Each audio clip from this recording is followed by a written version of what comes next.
السلام علیکم ګډ مارنینګ سهار په خیر. اوس چې دي 5 بجې دي او د خوب نه ناوخته راپاڅېدم. نن چې د یکشنبه ده او ټرین چې ده تقریبا هر نیمه ګنټه بعد راځي. زما ټرین تقریبا 10 منټه پاتې و چې زه له خوبه راجګ شوم. نو په دومره تعداد کې مې ځان تیار کړی دی. 3 منټو ټرین نه زه پاتې شوی وای، نو بیا زه له کارم پاتې کېدم. ځکه بیا زه ډېر زیات ناوخته کېدم. نن چې هغه سره هلته زه کوشم دا راځي. تاسو کتلی شئ 2 ډایرکټ راغی، تقریبا د دې او د یو په منځ کې صرف 1 منټ فرق دی. نو راورسېدو خیر سره دغه او د دې په منځ کې صرف 1 منټ فرق دی. خیر راوختم، لیټ نه شوم. شاته تاسو ما نږدې وګورئ.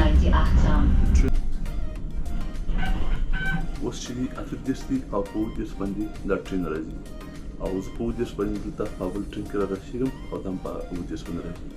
تقریبا څو سیکنډه یا څو منټ داسې منځ کې فرق دی د دې دواړو منځ کې. که زه چېرته 1 منټ لیټ شوم نو دې ټرین هم پاتې شوم او تقریبا زه به کار نه نیمه ګنټه ناوخته پاتې کېږم. چې دا موسم ډېر ښه و، نو بېګا زه تقریبا 10 بجې کور ته راغلم. نو په دې ښار کې نه دومره رش و د خلکو، موسم خو پارټیانې مارټیانې کولې. نو په هر ځای کې یوه ډله ولاړه وه، په هر سټریټ کې هره کوڅه کې یوه ډله ولاړه وه. د کار نه اوس راچوټي شوم او ډېر زیات ستړی یم، ولې چې په بله ورځ میچ کړی و، پرون میچ کړی و. هغه نه بعد بیا زه 12 بجې کور ته راورسېدم، هغه نه بعد بیده شوم. نو رښتیا خبره ډېر زیات ستړی یم او اوس هم ډېر زیات ستړی یم. دا هډوکي مې دا شخ دي. واپس ځو د کور په طرف. نن په کار کې ډېر زیات ستړی شوم، ولې چې سبا دوشنبه ده.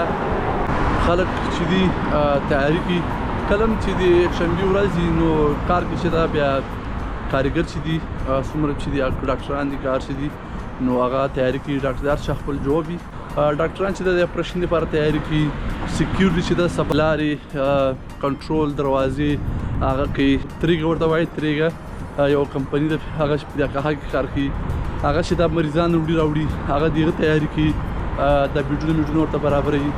دغه لار ګورئ، دا کومه لار باندې چې زه اوس روان یم. که تاسو یې کتلی شئ دا لار،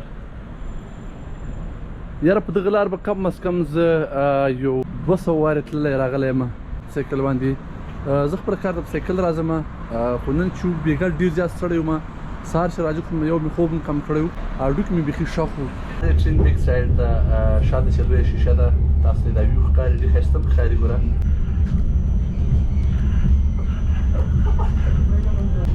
سیزینګاسا دې ته وایي. او تقریبا دا چې دغه یو کتلی شئ، دا چې د پولیس منسټري نوم ورته وایي. ټرین ولاړ دی دې ته وایي U2. دغه هم U2 ده او تقریبا 5 منټ کې ځي. په نه خو چوټي ده سټیشن کې بیا یو غټ مارکیټ چې هغه 24 ساعته خلاص شي، که چوټي که نه وي. هغه ته لاړم، دومره رش و، تاسو یې تصویران کتلی شئ چې حیران شوم ورته. او دروازه یې بنده کړې و، په غټ سټور کې چې د خلک ټول پوره ول، مطلب هغه دومره پول و چې دروازه یې پسې بنده کړې وه او ټول خلک یې باندې ورته ولاړ وو. نو هغه ډېر غټ سټور ده، تقریبا 2.5 جربه سټور ده. نو هغه دومره فول و چې باندې دروازې پسې بندې کړې وې دواړه او هغومره غنه زیات خلک دې باندې ولاړ وو. کور ته واپس راورسېدم. رښتیا خبره ډېر زیات ستړی یم. خیر اوس په ریسټ وو، ځکه چې پرون مې خوب نه ده کړی، نن مې خوب نه ده کړی. نو انشاءالله سبا مې چوټي ده. سم دپاره اجازه راکړئ دوستانو.